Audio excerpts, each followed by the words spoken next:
Okay. Good morning. My name is Esther Manheimer. I'm mayor of the city of Asheville and chair to the new Policy, Finance, and HR Committee. And I'd like to welcome you to our January 10th meeting. All council committee members and staff are participating virtually. To help our audience follow along, I'll state each section of the agenda aloud. We are streaming live on our virtual engagement hub, which is accessible through the virtual engagement hub link on the front page of the city's website. We also have an option for the public to listen live by phone. For those of you out there with us today, welcome. For today's meeting, we have the option for people to call in and comment live during the meeting. To call in and comment live, use the same number, 855-925-2801, meeting code 5257. Your phone will be muted and you will hear the meeting live. At this point, speakers will need to push *3 to enter the speaker queue. I'll now go through and introduce all committee members and staff who are participating virtually. Council and staff, as I call your name, please say a quick hello. Councilwoman Maggie Ullman. Good morning, everybody. Good morning, everybody. Councilwoman Kim Roney. Good morning. Good morning. City Manager Deborah Campbell. Good morning. Good morning. And CFO Tony McDowell. Good morning, everybody. Good morning, everybody.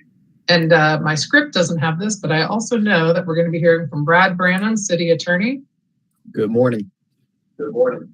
And Nikki Reed, Community and Economic Development Director. Hello. Hello. Okay, thank you. All right, yes. This is just a technical thing. I believe somebody might have a screen up that's also playing the meeting because we have an echo every time someone speaks. Yeah, I think it's my computer causing the problem. So I'm going to switch over to my headset while we hear the first presentation from Tony.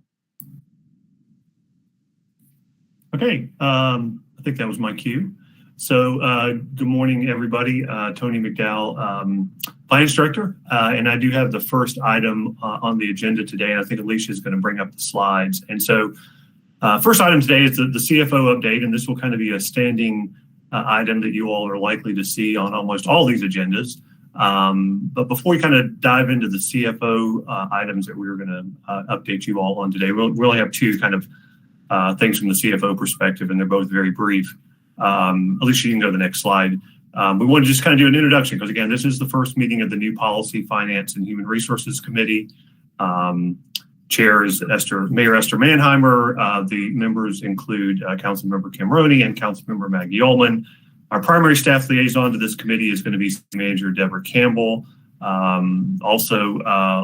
Key support will come from myself and also Shannon Baird, our Human Resources Director as well.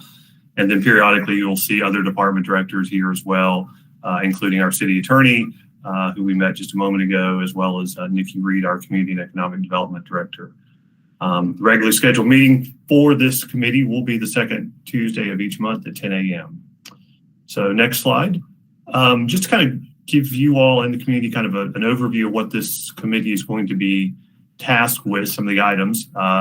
This new committee really is kind of a combination of the old Governance Committee and the old Finance and Human Resources Committee. And so the types of items that might be coming forward to this committee will include things such as governance matters related to policy development and policy development process, City Council rules and procedures, establishment of council retreat committees and council committees, and then a lot of financial stuff. And I'm going to talk about some of that today. The annual budget process, you all will be weighing in on our capital improvement program, our issuance of debt. We talk a lot to this committee about our debt model and our financial model around our capital improvement program.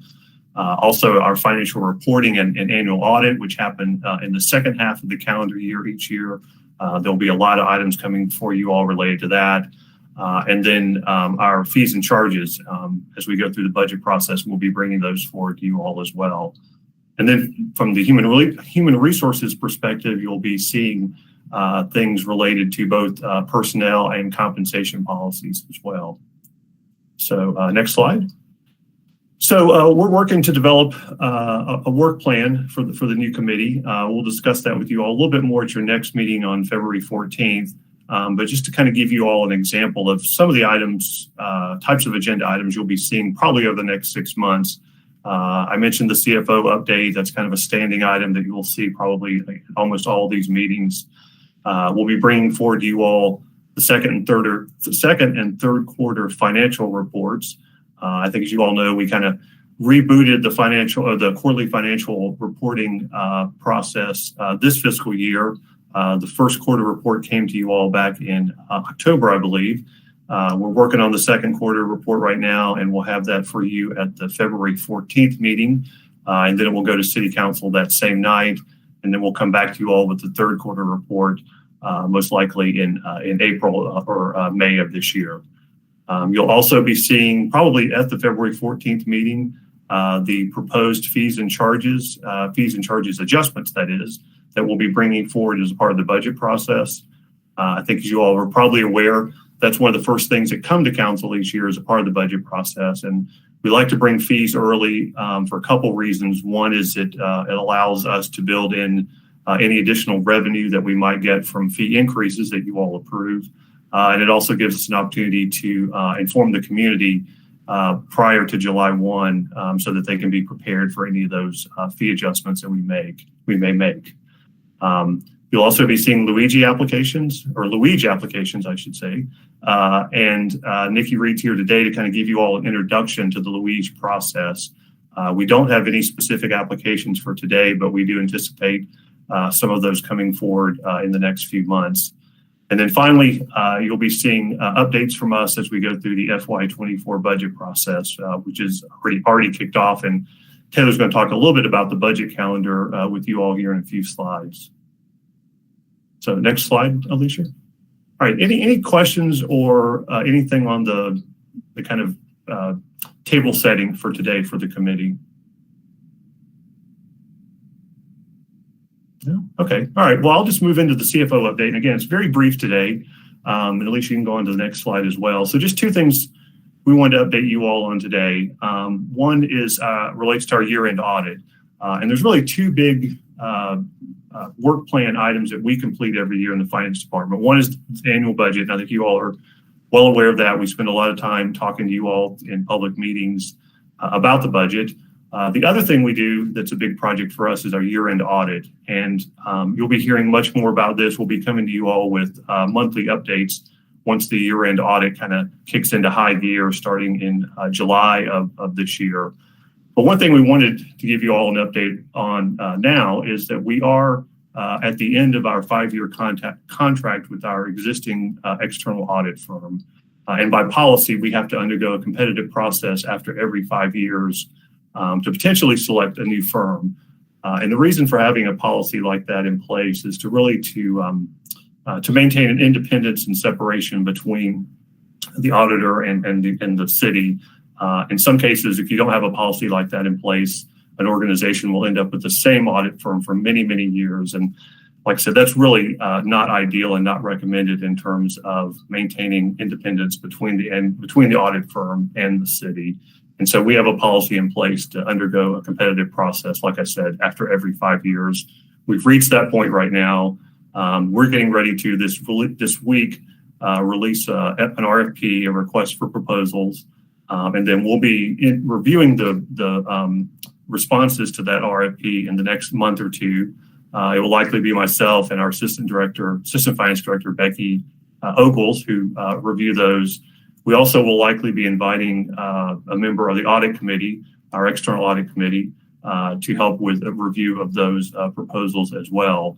We'll then go to the audit committee in March to give them a kind of update on where we're at in terms of selecting a new firm. And then the contract for the new firm will be coming to you all in May for approval. And we'll likely come back to this committee as well and kind of give you all updates as we go through that process as well. So with that, we can go to the next slide. And I think this is the slide that Taylor's going to give me a little help on. Yeah. Morning, everybody. Just wanted to talk briefly about the budget calendar. As Tony mentioned, and you all are aware, we have already started the process.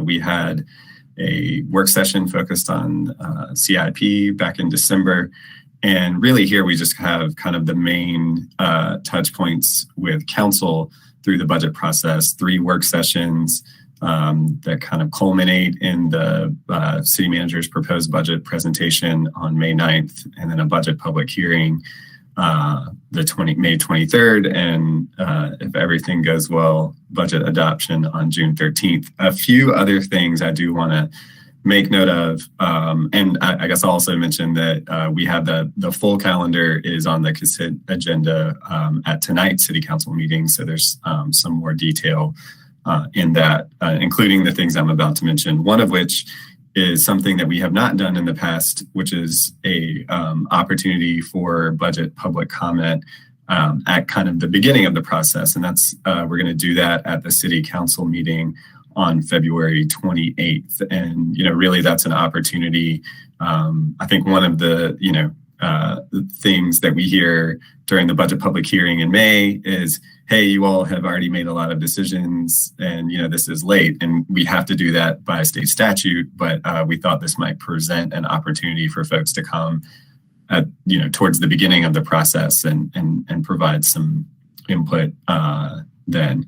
Another thing I did want to mention too, that's not up here, but and I think Tony mentioned as well, is that we will do kind of our initial review of proposed changes to fees and charges to this committee to get some feedback before it goes to council on March 28th at your meeting in February. So it's kind of the high points of the budget process for this year.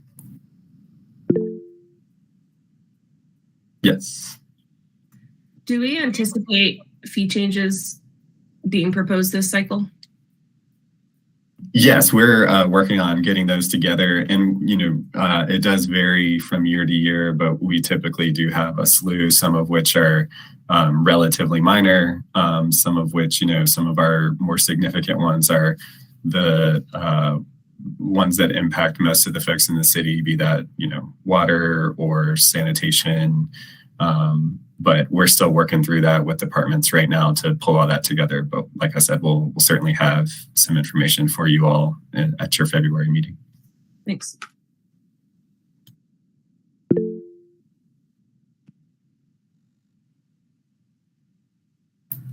Councilmember Roney?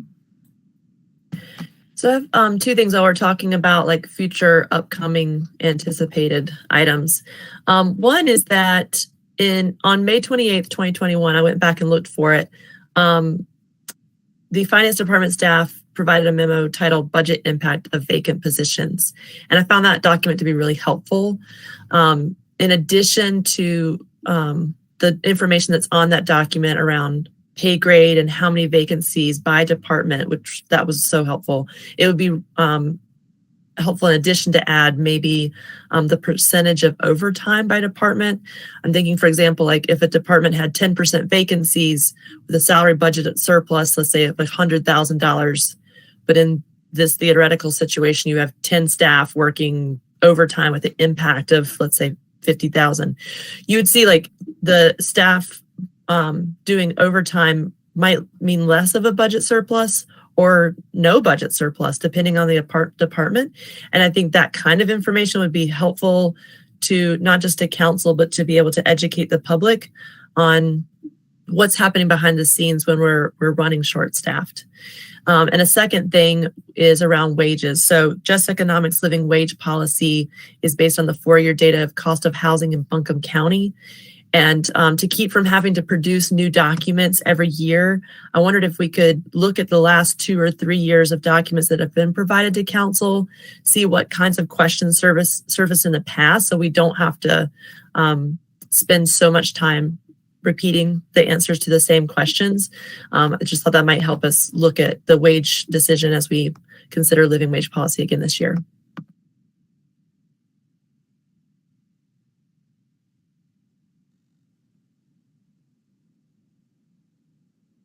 Yeah, we can certainly provide data as we go through the process. I will say that certainly overtime impacts budgets. I think sometimes folks do forget a little bit about that. And I'll give just one example, and that's the fire department. And, they have a minimum staffing requirement there. And so even when they do have vacancies, they have almost no salary savings because they end up having to use overtime to cover those vacant positions. And so, yeah, we can certainly pull together some data that can demonstrate that kind of impact. And I did follow up with Assistant City Manager Ben Woody had asked at a previous conversation we were having around the budget last year, and I did send that document forward. So once again, the document you sent in May of 21, I think was really helpful. I think we could just build on that. And Councilmember Ullman. So Kim, when you're tell me more about what you're thinking about the living wage. I got a little lost. Like you said something about when we consider a living wage policy, do we do that annually, or don't we have just a policy on the books, and as budgets are set, we should be updating that? Or you were wanting to look back? Just give me a little more so I understand as I catch Sure. up. So one of the things that I have learned through budget cycles, the past couple of budget cycles, is that it's not about being in compliance with an existing policy. It's whether or not we have a policy every year is sort of my understanding of that. I'm open to hearing if there needs to be correction on that as this is being discussed in this meeting. But each year we have an opportunity to give instruction to staff on making sure that we're setting our budget so that they can meet those requirements.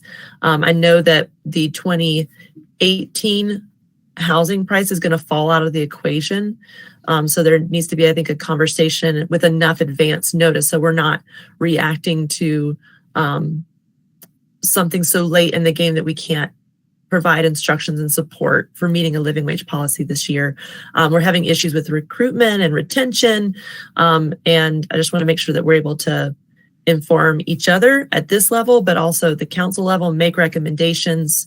And instead of asking staff to start from scratch on like, how do we get to a living wage policy? I thought we might be able to use the building blocks of previous years to gain some more understanding and maybe a bigger picture of projections of where we're headed. So making sure we're like baking in the data necessary so that living wage is met in this budget as it's being prepared. That's a decision we need to be prepared to make. Cool. Okay. Thanks for letting me ask some more questions.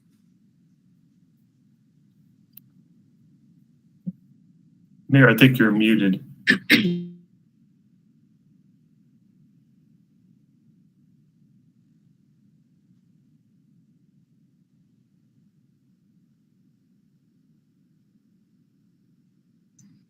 While she's unmuting, I'll just say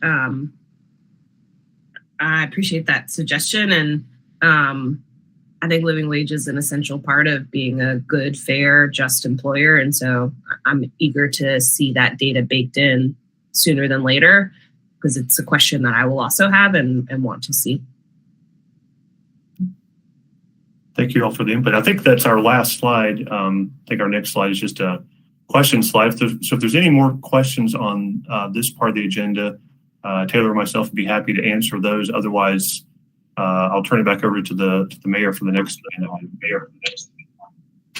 Hey, so I have a failed attempt at using my headphones. So if anyone has an echo, I'll just keep trying to mute. I just want to say, I think what's happened with living wage is we've had a couple of things going on. One, in the last couple of years, we've been aggressively trying to increase wages overall. We did a big wage study, and a couple of years ago passed, it was around $7 million in wage increases. And then last year, we did a pretty significant adjustment. I'm anticipating in order to stay competitive, we're going to be looking at pretty serious wage pressure this year. But what happens is in our we end up having kind of our folks that are paid the least per hour at the very lowest end. It doesn't always line up with what the current living wage, and that's adjusted every year, is. And so I don't know when those numbers will come out in this budget cycle, but the sooner we know what the new living wage amount is, I think council has signaled in the last few years that they want to stay within that, make sure that our lowest salary meets that living wage requirement. So I would agree that it's kind of it's always a shuffle at the end, and maybe if we could avoid that, that would be fine. And Kim, when you use the word policy, I mean, I guess what I understand you to mean is making sure everybody in the city is paid at least a living wage at every budget cycle. Yeah, I guess instead of policy, though, this is, I mean, if we had a chance to look at it, I would love to. I think we could look at living wage certification, which we need to affirm annually and when the wage increases.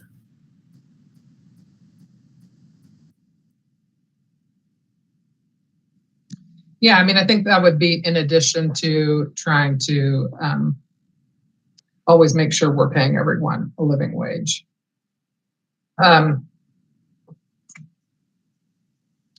Okay, anybody else have anything on this topic under the CFO update before we go to the legislative agenda? I want to make sure everyone's got their questions. Okay, we're gonna now go to Brad Branham, City Attorney, to talk about the legislative agenda. Thank you, Mayor, and good morning to the council members as well as other city staff and those watching at home.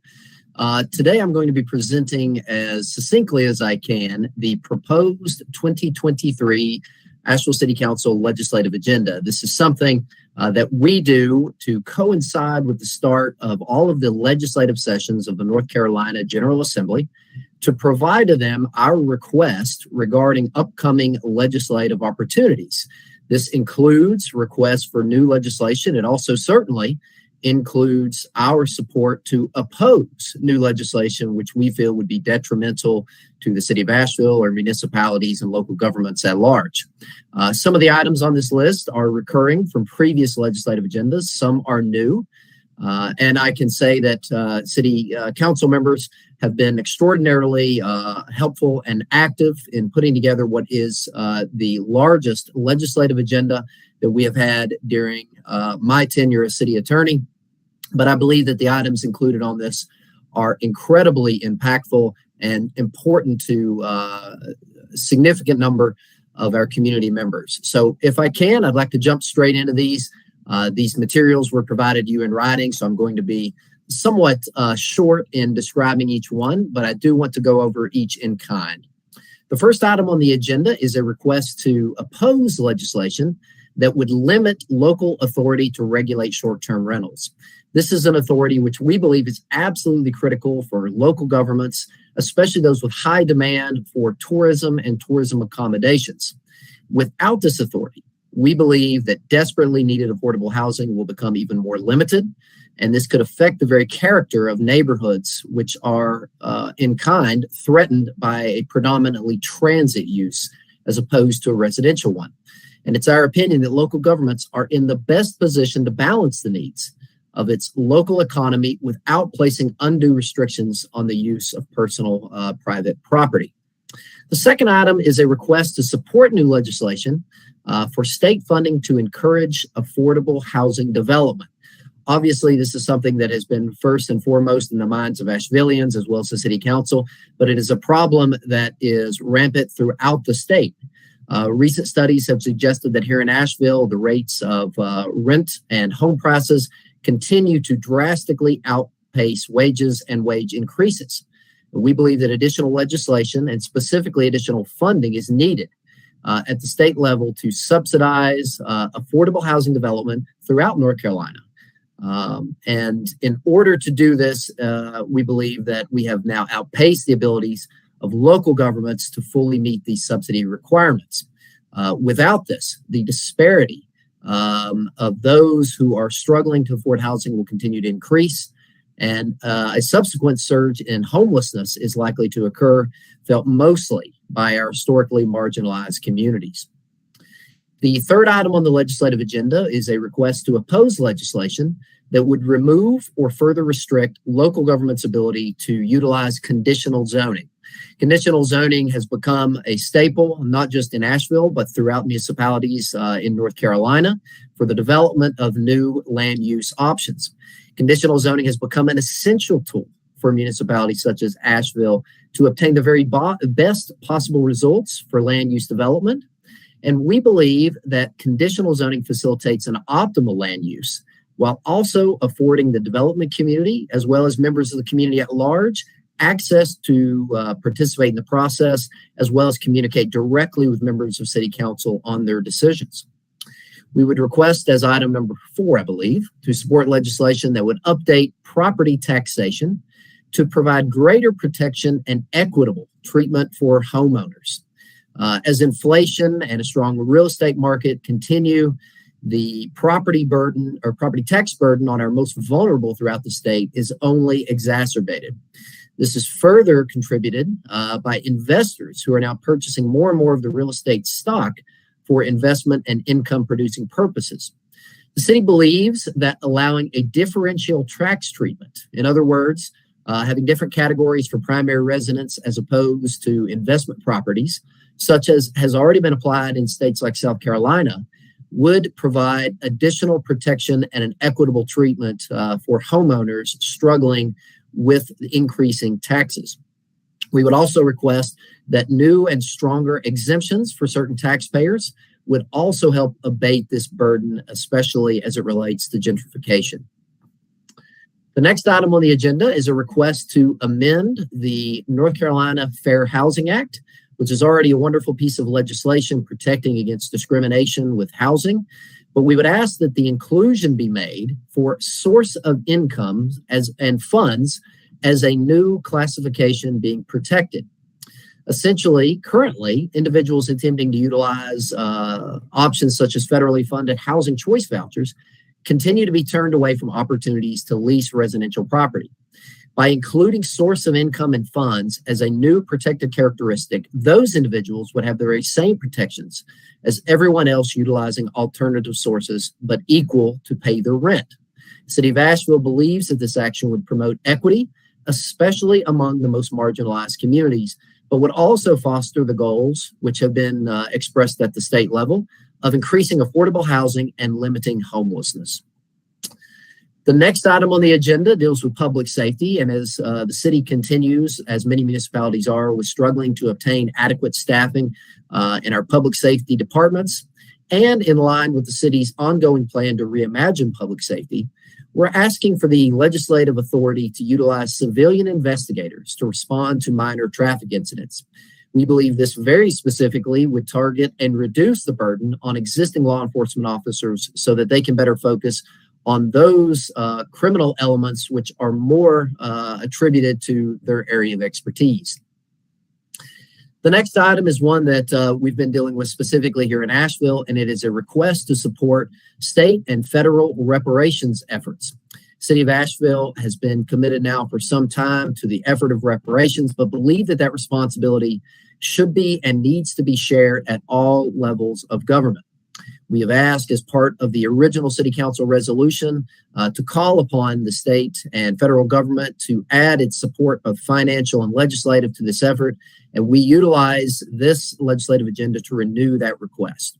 We believe that it is only through that state and federal options that we can truly remove the barriers and provide the necessary fundings to meet reparations goals.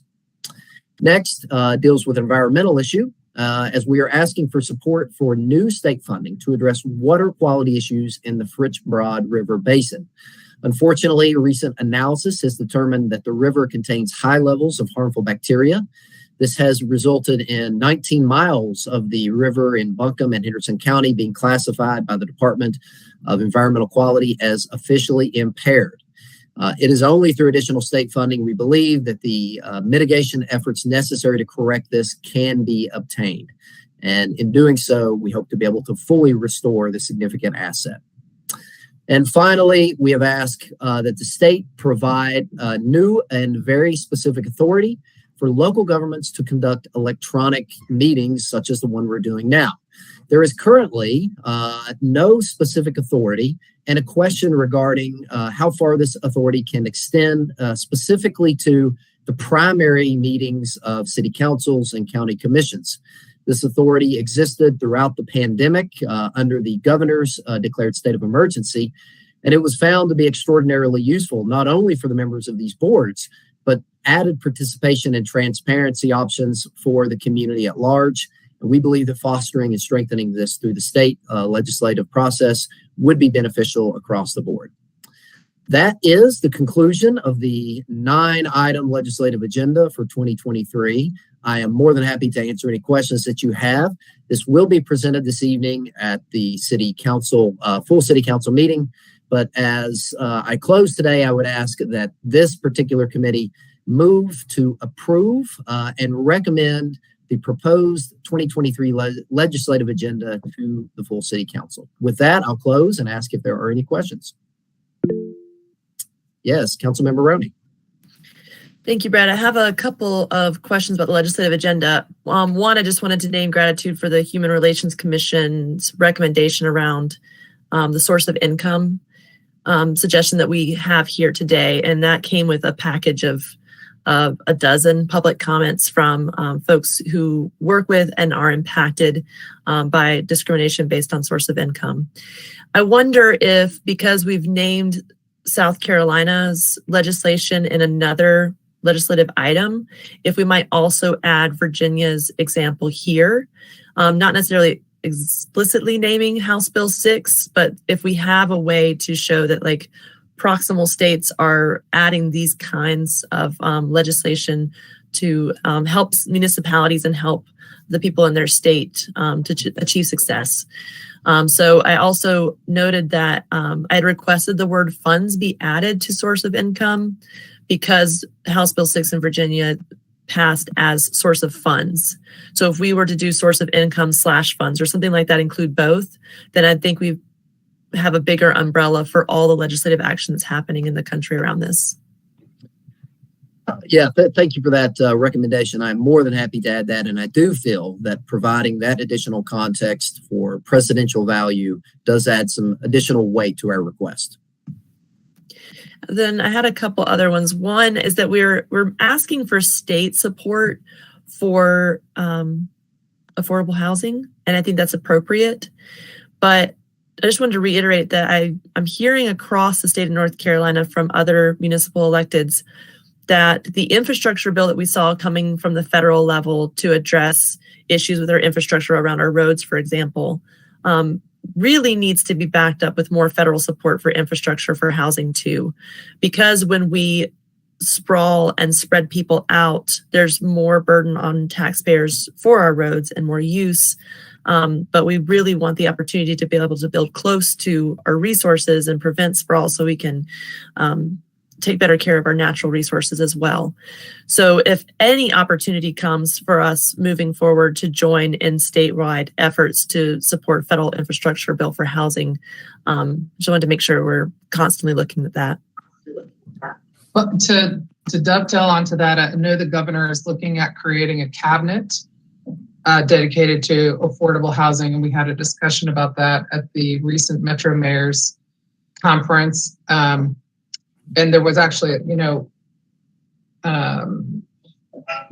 talk about how to help us be better coordinated as a state in dealing with the federal government, maybe through having a department that can kind of bring alignment with cities, local governments across the state. I think there are apparently a few other states that do have that department. So I don't know what they'll decide about it, but hopefully we'll see some movement in that. I have a couple more. I didn't want to just read off a whole list. One is I know there's a lot of public support and pressure for us to keep pushing on our hotel occupancy taxes. I don't see that listed here, but we need to be prepared for that moving forward. There was a request from Councilwoman Turner that I wanted to just name here is that we consider adding eviction protection or an expungement of evictions to this list. From the limitations of what I'm looking at, it seems that because it's a civil issue, there isn't a way to get eviction expunged in North Carolina. But I know there's been a conversation at the council level on what can we do to prevent evictions from happening in the first place, and we partner in those efforts. But I just wanted to make sure that request was named in this meeting as we're getting ready to make this recommendation.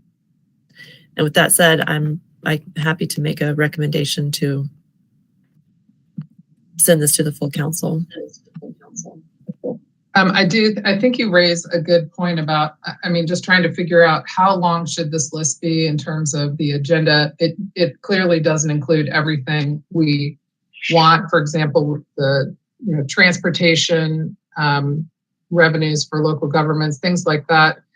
And it's such a balancing act because so little of what cities really need in particular is going to be considered by the legislature, and that's been an ongoing issue for the last several years. So, how much of it is for our own edification and to let the public know we care about these issues versus what can we realistically get some traction on at the legislature this session. And that, I hope folks know that this list is not everything we ever wanted for the city of Asheville, because certainly it's not. But it's we're trying to put together a workable list of things that we might be able to get some movement on in this legislative session. Unless Maggie, do you have another question? Okay. So I move to adopt a resolution to approve the 2023 City Council legislative agenda and to direct the city attorney to provide the resolution to the members of the local delegation. Meg, you're the only other person, so you got to second it. All right, great. So we have a motion and a second. And I'll do a roll call vote. Councilwoman Roney? Aye. Aye. And Councilwoman Ullman? Aye. And myself, aye. So the motion passes, and that'll be on our agenda. Also, as an aside, we're still working on trying to schedule this breakfast with our legislative delegation or whatever, some type of meeting where all council can meet with them. We're having a bunch of scheduling problems. So I think I talked with Jamie Matthews yesterday about going back to legislators and trying to get kind of a doodle poll from them about what available Mondays and Fridays they have. They typically go down Monday night and come back Thursday night. So they're around Mondays and Fridays, but they have various things that sometimes are happening down in Raleigh on those the ends of the week. So we've got to find a date that works for everyone. I think it's very important that we also make sure all of council can attend as well. This is something we used to do before the pandemic, not every year, but we tried to, and it's helpful just in terms of building a relationship. We also have a new state senator to our east, Senator Daniel, so a good opportunity for everyone to meet everyone. Okay, next on the agenda, last but not least, the Land Use Incentive Grant. We're going to hear from Nikki Reed. Hello, I'm Nikki Reed. I'm with the Community and Economic Development Department. Typically, in regard to land use incentive grant requests, you hear from Sasha Vertunsky. She is out of the office today, so I'm standing in. I will point out that Janice Ashley is also here from the City Attorney's Office. We work closely with Janice on our land use incentive grant agreements, so I want to acknowledge her and also let you know that if you have any legal questions, she'll be here to answer those. So Alicia, you can move to the next slide. And so really what we wanted to do is that we do expect some land use incentive grant requests to come through this committee in February.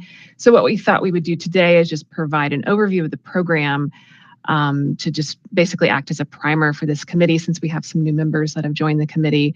So really the land use incentive grant program, it's a city tool that we use to incentivize the inclusion of affordable housing in developments. It was created back in 2011.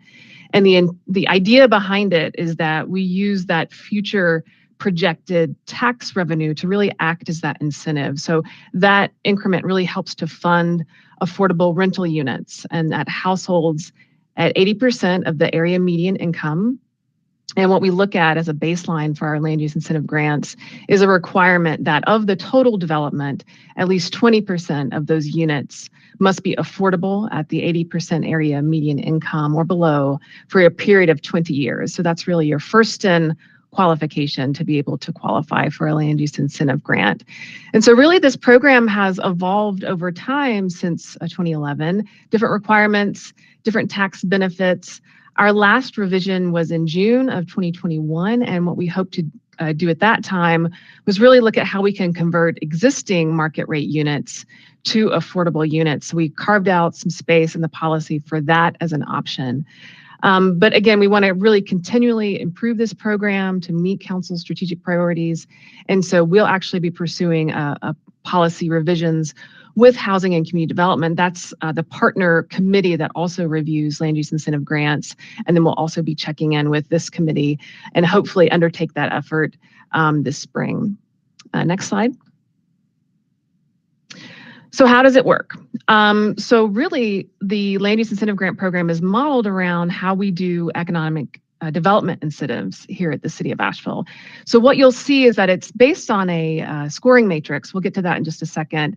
But really, we utilize that point system to look at 1 year of taxes granted back. So for every 5 points, that allows for you 1 year of taxes to be granted back to the developer.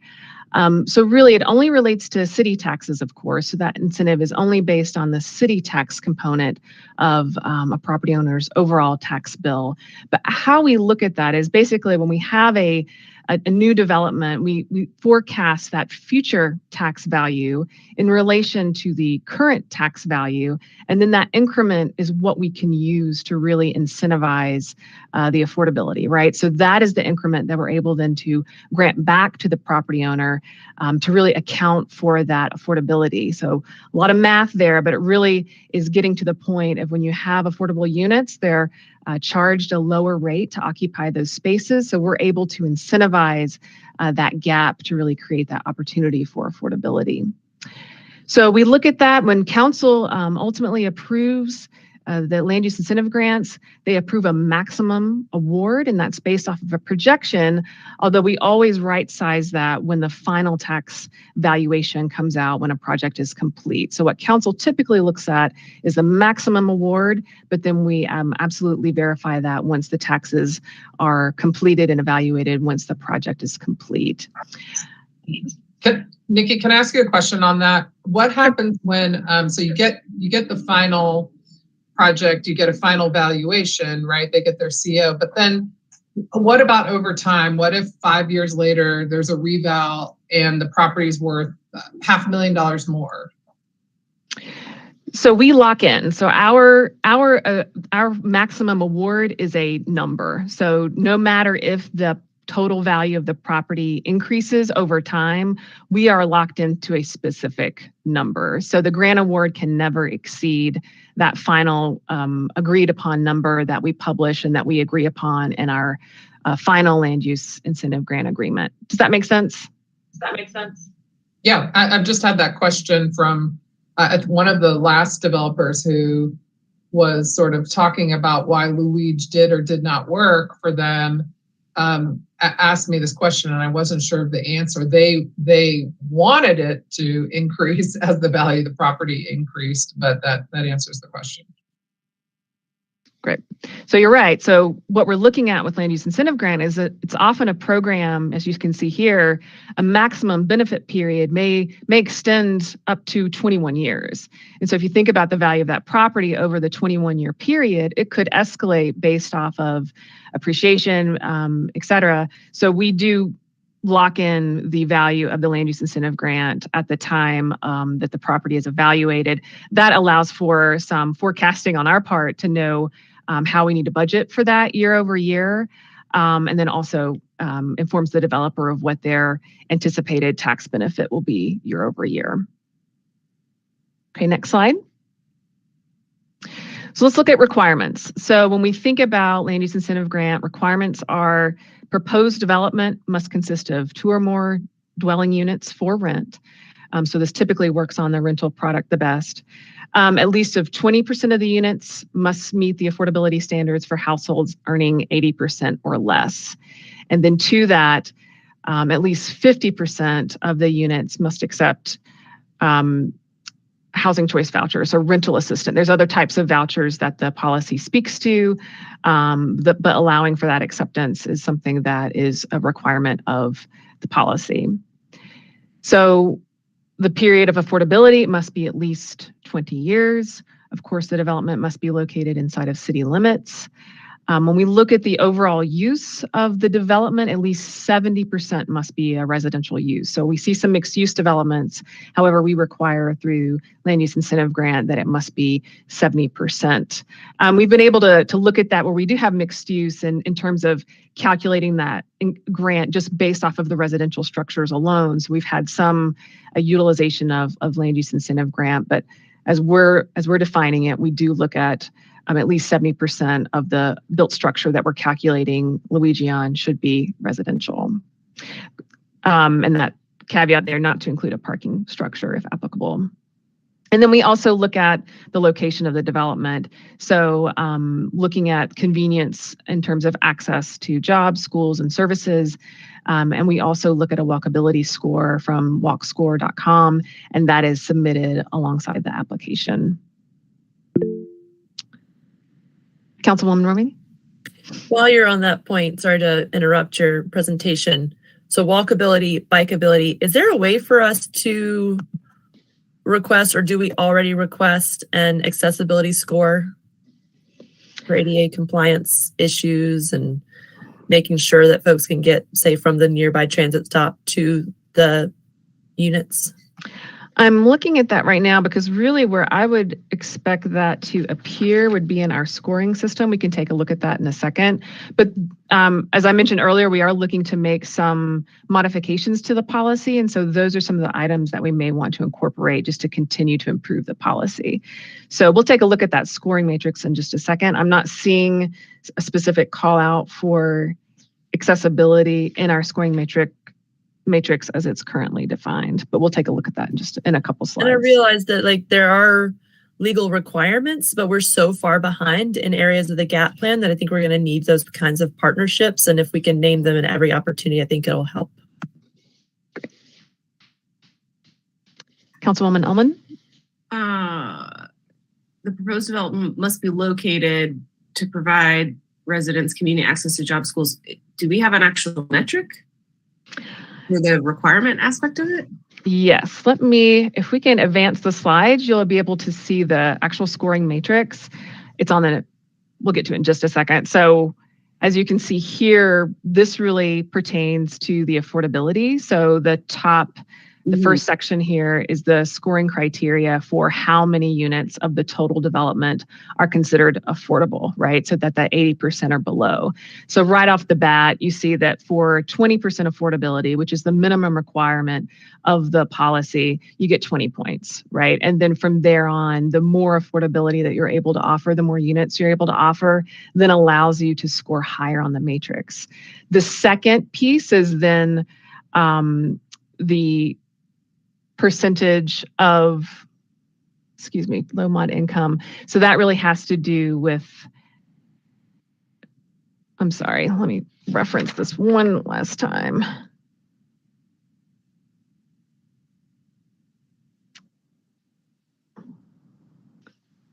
Let me get back to that in just a second. I'm a little unclear on that. And Janice, you're welcome to hop in because that one is the one that I was unclear on. But you can see how that each of these scoring criteria pertains to the affordability. The ones that I'm very familiar with, obviously, is the length of affordability there, tenant affordability at 30 to 50 years. That's really for how long you agree to a deed restriction for affordability. So we have 10 points for 30 years, 50 years affordability gets you the 20 years. The next tranche there pertains to converting market to affordability. So that's when you're doing a conversion of having market rate units that then go toward affordability. The next tranche is really how many of those units will accept rental assistance, including a referral from the homeless by name list. So we've actually seen some uptick in that piece as well, accepting a person from the homeless by name list incorporated into the development. If you'll go to the next slide, then I think that is what's pointing to the location efficiency, right? So the matrix then uses those other components to really allow for scoring. And so we'll see that the location, a quarter mile from a half-hour transit stop within the CBD, located 1 mile from a job or urban center. So those really get at some of those earlier questions that we heard around locational efficiency. There's also marks in there for brownfields development. You see too some sustainability options for scoring points with regard to sustainability, universal design, building in a non-qualified census tract. That really speaks to the idea of having income diversity within neighborhoods, right? So, and then the last piece is around that conversion or rehab, redevelopment, 1 to 2 for the rebuild for affordable. So that also has to do with a greater degree of affordability when you're doing a rehab or a redevelopment. And so these are, I guess the earlier slide had said that there was a requirement around location, but it's not a requirement. It's that they get points towards their score, right? Okay. Right. Just to be clear on that. I think the idea is that we set up these minimum requirements, but they also have a component within the scoring matrix so that it's able to, we understand like how many years it actually would qualify for the incentive, if that makes sense. I guess I'm still, is it a minimum requirement? Because it doesn't, I'm not seeing where it is you're saying each bucket of element, it seems, sorry, maybe I'm just lost on this, but it seems as though it's not a minimum requirement. It could be well outside of any of those 4 locational line items in this. I see Janice. 4 points, it would need to be in one of those, right? Janice, can you understand where are these going to go? Are we saying fundamentally that this incentive needs to be connected to things that are connected in these 4 line items? And it doesn't appear as that is a requirement. I can try to clarify. I mean, there's really only a few threshold requirements to even get into this program, and that is the 20% of the units at 80% AMI. And maybe I'm wrong, Nikki, but and accepting Section 8 or subsidies. Now you'll get more points for more longer periods of affordability or lower income targeting. But yes, other than that, this is a scoring mechanism, and the formula that Nikki explained will be contingent on how much you'll be able to get as an incentive. Right. Will all depend on this scoring. Does that help? Yes. So they are not. So we shouldn't be calling those locational elements minimum requirements. They are not required in order to get this. Okay. At this current writing of this.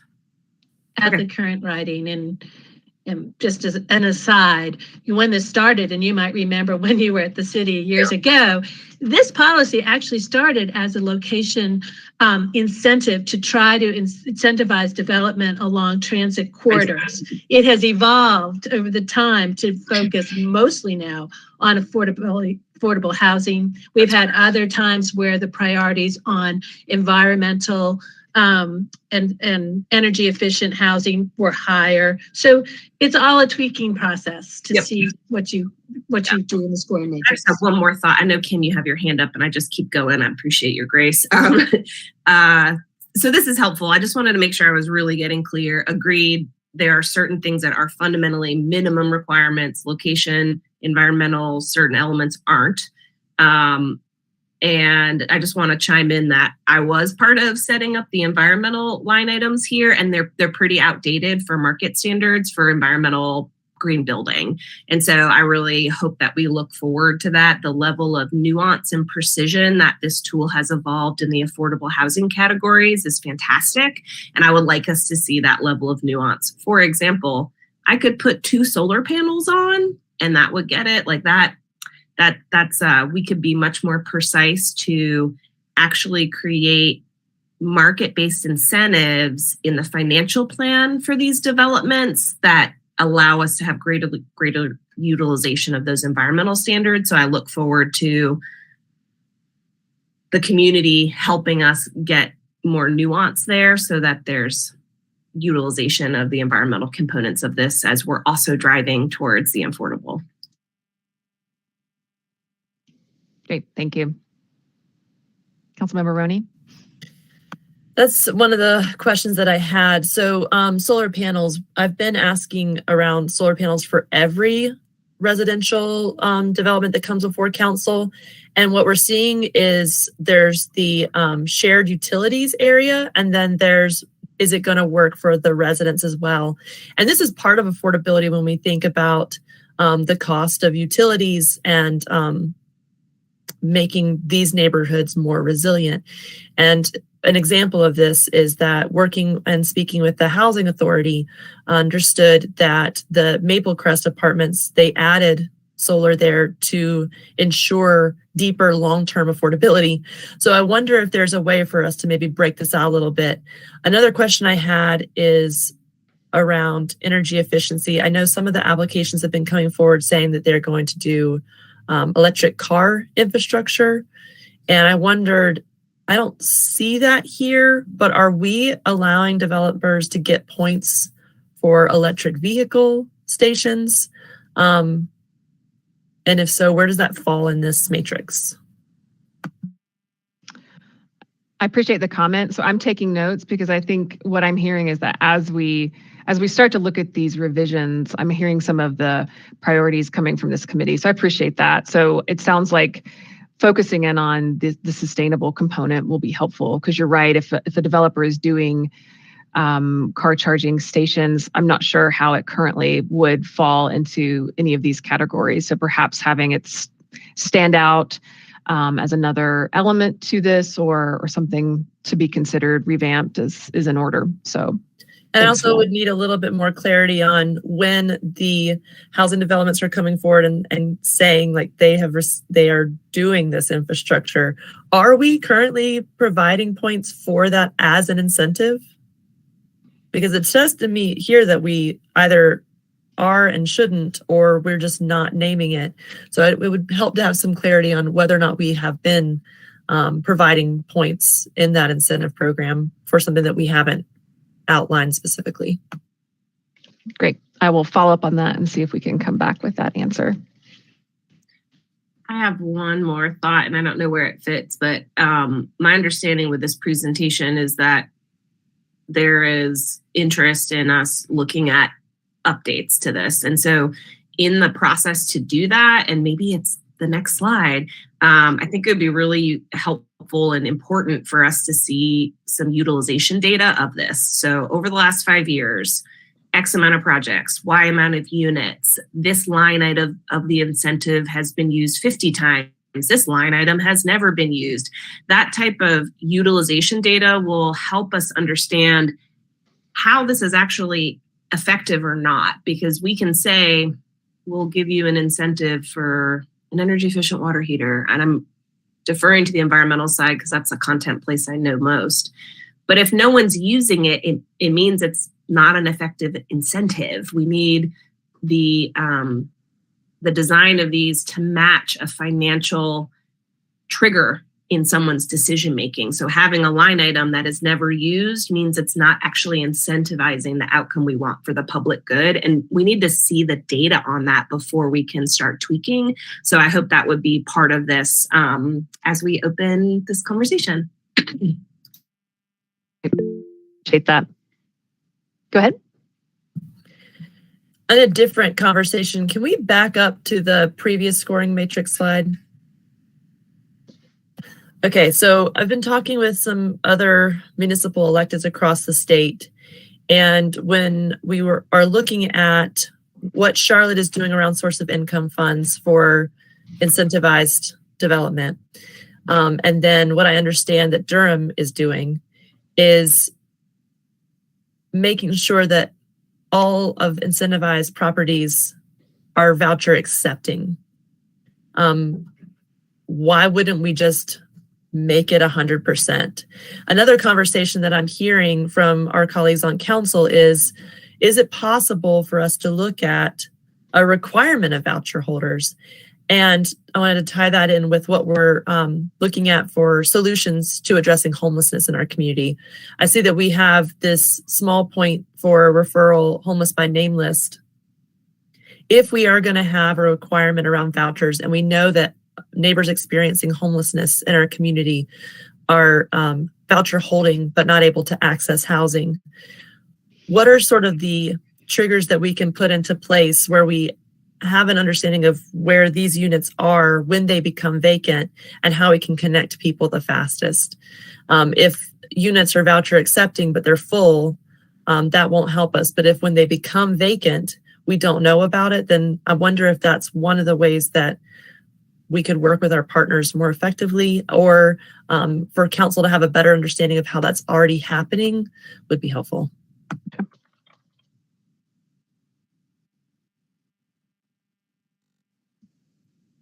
Nikki, what is the anticipated idea around tweaking Luigi again at this point? I mean, I think we've tweaked it 6 times since its inception. I could be wrong about that. I mean, so we do intend to have a similar conversation with HCD at their next meeting to really understand. Yeah, and we've heard similar comments around voucher utilization and other components that they would want us to focus on. So that's going to be the direct question of HCD as well, is what are the criteria that they would want to see, much like we're having this conversation now. So, but of course, our process that we did true with Housing Trust Fund, and I'm sorry, a little echo is happening if you want to go on mute. There we go.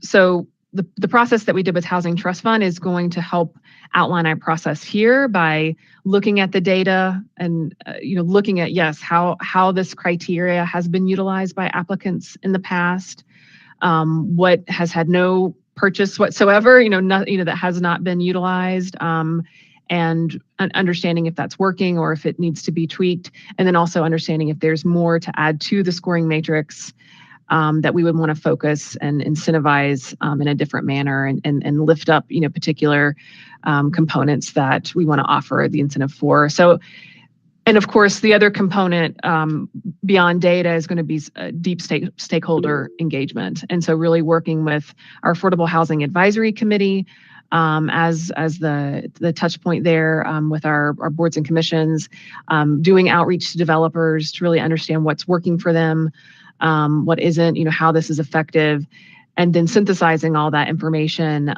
in context with the data to really look at what potential changes would be required. So that's a quick overview of what that will look like, and then working through our committee levels as well before it goes to council. So you probably, sorry about the echo, but so zooming out a little bit, I guess I'm kind of wondering if we need to be asking the question of is Luigi worth it? I mean, the subsidy is incredible. When you look at the amount per unit, it's to me a little mind-boggling given what we get from it. And I'm just sort of, this is rhetorical. It's not for a decision today, but maybe as HCD looks at it, I'm very, very interested in seeing us move ahead with a by right multifamily process with a community benefits table. And I'm just wondering if, because, we can sit here in the weeds and tweak a policy and change this or that, but we know the biggest driver is the market. And if, right now interest rates are rising like crazy, so we're going to see a real slowdown in building a multifamily housing. We just are, no matter how great our Luigi policy is. So I just wonder if, if a community benefits table that had a requirement of 20% affordability and 80% of AMI or less without a city subsidy that that offered a by right process is a better tool of getting to where we need to be. And looking at the voucher piece of it as well, than this system, which requires us to provide this tremendous subsidy over the, up to 21 years. So I'm just putting that out there. If we want to look at this and just ask that question, to me, it's worth it because. I'd like to jump in on that, where what I'm wondering too is, in a process standpoint, should we be starting with what are the goals and outcomes we want to achieve, as opposed to what lines of the tool? I have ideas on what lines of this tool I would like to see adjusted, but we also run the risk of, if that's as broad as the conversation goes, we're only gonna look at one tool to solve to support a lot of different community benefits and outcomes we want, and that might not get us where we want to go. And so what I think I hear Esther saying is like, there's other tools that we might want to be considering for these outcomes. And if we're going to have a effort towards this, just looking at this one tool might be narrow to get to where we want to go. And I support that zoom out process and getting clear on what outcomes we would want to see.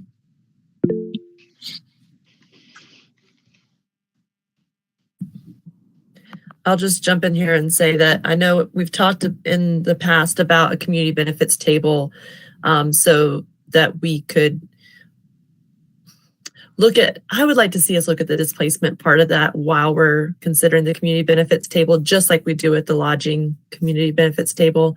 But for example, if we're having issues with staff capacity and time, I'm curious if we should spend our resources on looking at a community benefits table to get to those outcomes, like Maggie said, versus revisiting Luigi again. I mean, I think this is all very helpful, because I think what the benefit is that as we consider any policy changes, really having this early input is really valuable for staff. So I appreciate the comments. And of course, to be said, like, yes, this tool is primarily for for-profit market rate development units to incorporate affordable units. So, but for a land use incentive grant, would the development include any affordability throughout the development? And so to the other points, like, is it a conditional zoning tool or a by right development tool that allows that to happen? But for that by right, would that occur? I think those are really spot on policy questions. And so if we can just run through the rest of the slides. I do have a slide on the utilization since 2010, so I think we'll get there. So next slide. So again, just quick highlights on the approval process. Staff review. We then talk with the applicant and review that information. We talk through any issues. It then goes next to housing community development, and really their charge is to look at that strategic goal alignment with respect to affordable housing.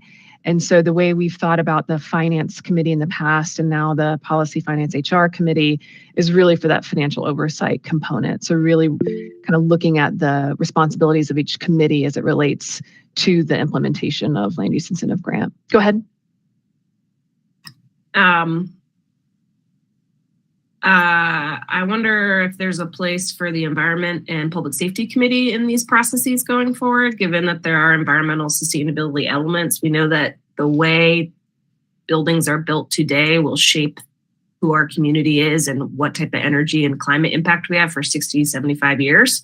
And as I hope that our incentives actually start incentivizing those outcomes, because I would argue they aren't right now, I think that committee could have value to make sure that, again, we're getting nuance in our incentives, because right now they're so unnuanced.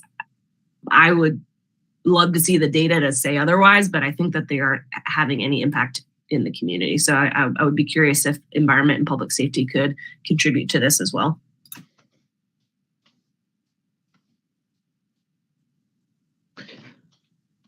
Okay, just jotting that down. And so you'll see, ultimately, City Council will review it at really what we look at HCD and this committee to take action, and then it goes to council for final review and vote. And then after it's approved, that's when we really start the process to draft the agreements, including a deed restriction. So next slide, it kind of shares. So post-approval, this is how it really plays out, right? So after council sees it, if it's approved, then a land use incentive grant agreement is drafted, and also a deed restriction. So that is our way that we protect the city's investment in this case.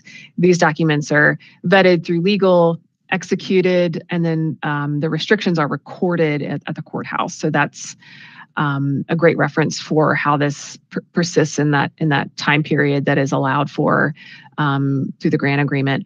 Then, as the project comes to completion, and that final assessment of taxes is then made, Then after that, we do the monitoring and the management of the incentive. And so that's when the payments are made as reimbursements. So property owners that hold land use incentive grants, they must pay their taxes. This is just like the Economic Development Incentives Program. Property owners pay their taxes, and then they submit that payment request to staff with proof of documentation of the taxes paid, as well as documenting that they have rented those units as promised to qualified households.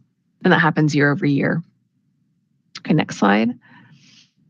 Budget process. So then we coordinate, as these are approved and then the grant agreements are executed. And then once the developments come out of the ground, as you can imagine, that might take a couple years really to see that from approval to completion.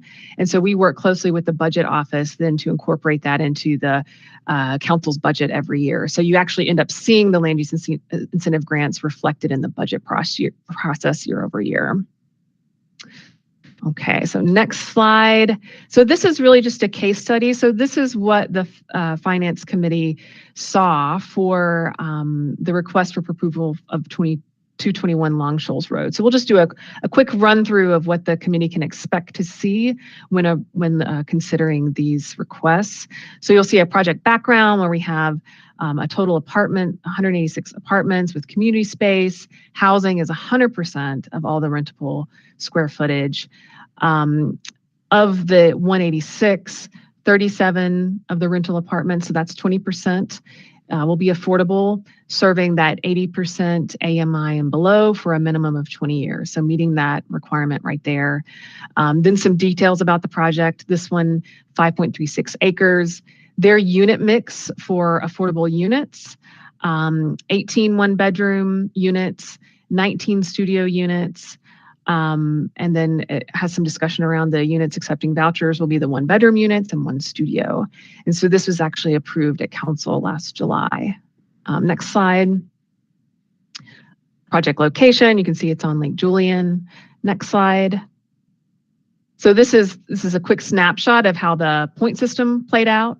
So 20 total points for that affordability. So meeting that requirement of the affordability was automatic 20 points, 10 points for rental assistance, 5 points for the housing for one person on the by name list, 10 points for that location, 20 points met the requirement for the energy efficiency and solar panels in the matrix there, 10 points for the universal design, 10 points for being in a non-qualified census tract. So when we look at that matrix and look at the application and how they have aligned with the matrix, this project scored 85 points, which translates into 17 years of taxes paid back.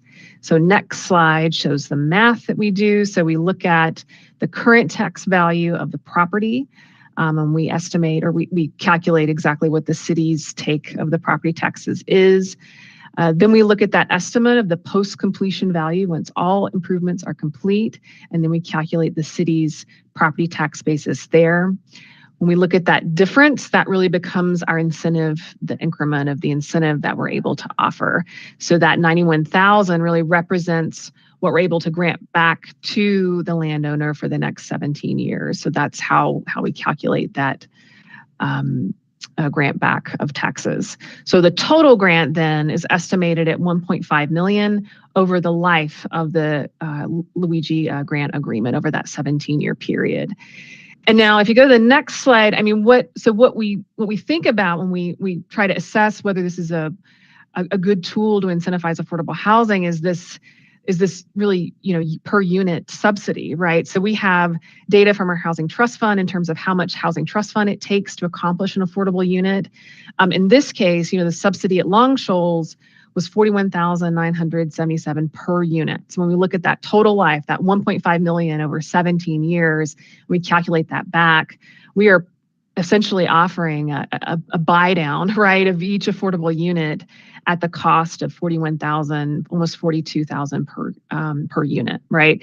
We have a cap in the policy of $80,000, so we will never exceed $80,000 per unit. By the time we look at that math and understand the total incentive, we will not exceed that cap. So that's another limit of the policy as currently written to really reflect what we're used to seeing with per unit subsidies using our other tools.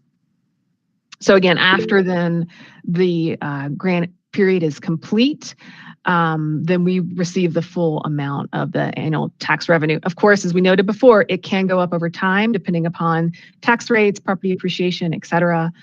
But our subsidy stays constant. Go ahead with the question.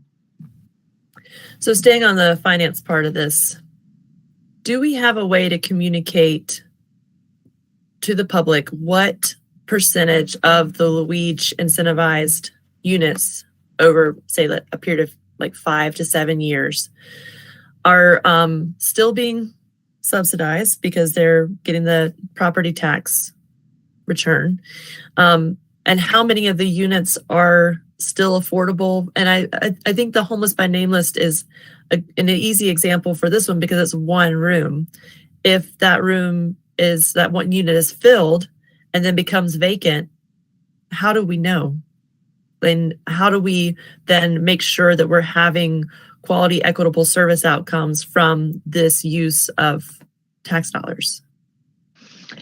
I think that's a great question, and that's a great area for our department to really improve our monitoring. So that's what we really call monitoring. So it's the year-over-year assessment of and doing that oversight of who is benefiting, right? Who are in the units having, what we should see every year is that when a property owner submits their request for payment, that kind of documentation is submitted alongside that request for payment. So we should be able then to take that data. It's one of the goals that I would have for our department, is to really be able to then share that data in a meaningful way with the public. So I'm going to include that as a note on my. I appreciate that, Nikki. So what I'm hearing is what is possible, but it's not currently happening. Well, we're receiving the requests now. I just don't think that we publish that data or have reports that are published at council. But I think perhaps that's something that we consider even as part of the policy, perhaps, is just to be able to provide something like an annual report. I'm certainly hoping that we can incorporate that. But we certainly receive that documentation as we approve those annual payments. We just haven't had that follow through of reporting out. Deborah, did you want to chime in? I just wanted to reiterate what you just said. We are doing the monitoring. We just aren't doing the publishing and presenting it to council on an annual basis or regular basis. I think that would be really helpful in being able to show this is how many property taxes dollars that we have out in community, and these are the outcomes, and who's benefiting would be an important part of the story to tell. And it provides that layer of shared accountability and success.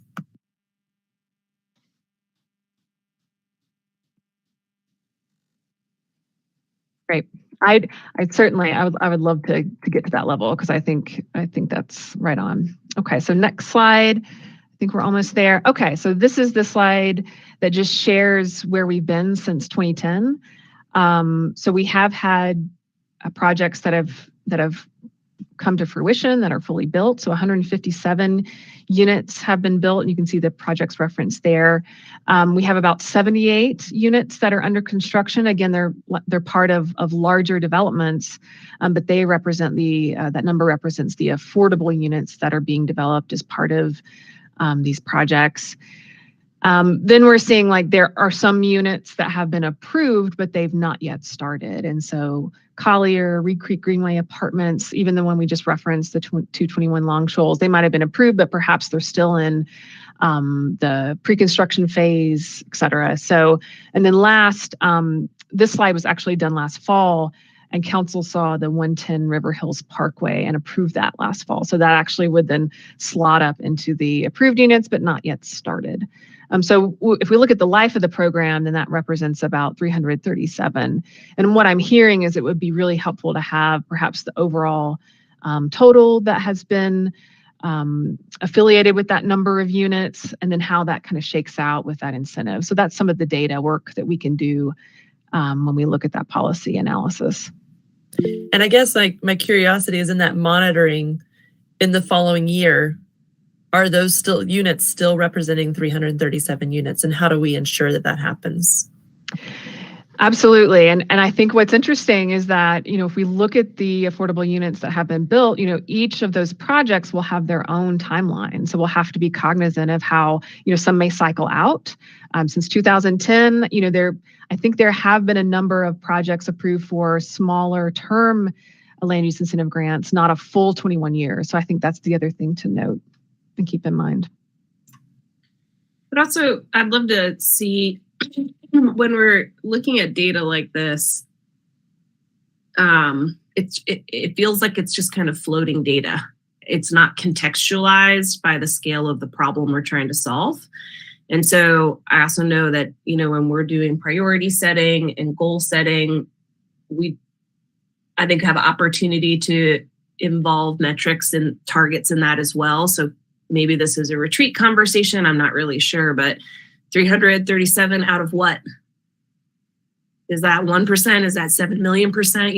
I understand that an incentive grant like this is not going to single-handedly address the need for, the latest I saw is like 4,000 affordable units, but the data outside of context makes it tricky to really track our progress, to understand the market penetration and the market impact. And so I really encourage us, as we're moving towards the retreat and as we're moving towards policy changes like this, to have the data contextualized and have our goals integrating targets, because we do spend a lot of time on this, and I want us to spend time on this.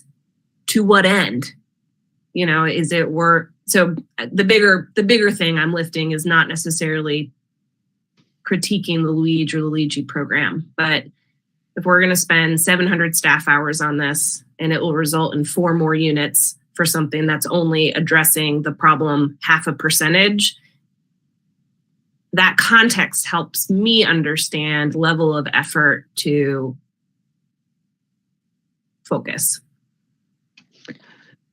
It certainly seems like we can pull within since 2010, how many total units were built in our community and how that reflects. So I hear you on that. I think we can bring back some ideas around that. Great. So I think this is a great conversation that helps us illuminate, all the different pieces of data that are needed for a thorough policy analysis, the types of different levers we can push and pull as it relates to affordable housing, but then other goals that council has. If we go to the next slide, I think this starts to walk us through, what we've been talking about with respect to policy considerations. And so looking at those scope of revisions, so looking at that point system, eligible uses on our side, the required documentation, and maybe that kind of also factors in annual reporting, things like that can be considered. Again, just outlining the process as we've talked before, housing and community development. Really, our housing trust fund, we utilized HCD as the primary committee to do this deep review in partnership with AHAC, the Affordable Housing Advisory Committee. And so again, we'll have the same conversation with them later this month. Doing that stakeholder conversation, interviews with developers, internal city staff, development service staff, certainly planning staff, and really look at compiling all that information to inform the process. But it certainly can take a number of months to cobble all this together, but I think this input has been so helpful for us to really kickstart in good faith. So I think our next slide may wrap us up. So back to our key takeaways. Since 2011, it's been going really as a useful affordable housing tool. Definitely has evolved over time. So we're really wanting to see where we end up next. But, we're excited about those revisions and about, having this conversation with committees and council on where they want to see this policy go. Me again. So earlier, I heard a lot of alignment between Councilwoman Roney and Mayor Manheimer and myself that Luigi is one tool and we always want it to be continuously improving, and it will take a lot of staff time and effort and an interest in looking at use by right type of conditional use stuff. So when will that conversation circle back to us of if we're having to make a choice because there's only so much staff time.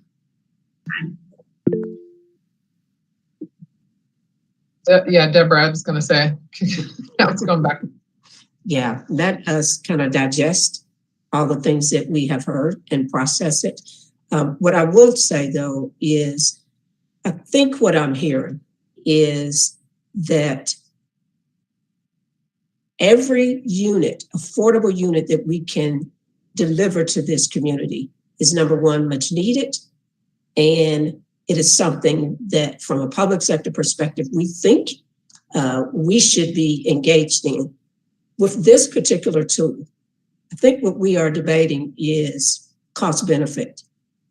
You know, what is it costing us to deliver how many units? And is there a different or more effective tool that we need to be looking at or considering that might deliver us both benefit and cost less? Because, I mean, the mayor's right in terms of, you know, this particular program defers and grants benefits to the developer, but it definitely costs us a lot per unit to deliver that unit. So I think if you would give us a little time, process what we've heard, and then we'll come back, because Luigi is being looked at in 2 committees. And so we've got to figure out a way of how we manage that conversation amongst both committees. Thanks.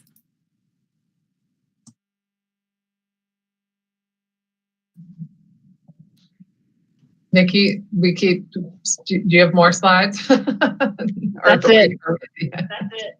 Okay, thanks. Thanks. Okay, do we have any other questions or comments before we go to public comment?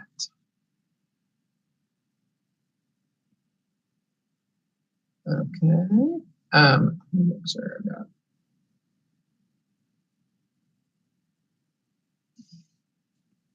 All right, do we have anyone in the queue to make public comment at this meeting? No, there are no callers in the queue. Okay, thank you. All right, folks, if that's it, we're adjourned. All right, thank you very much. All right. Thanks, everyone. Bye.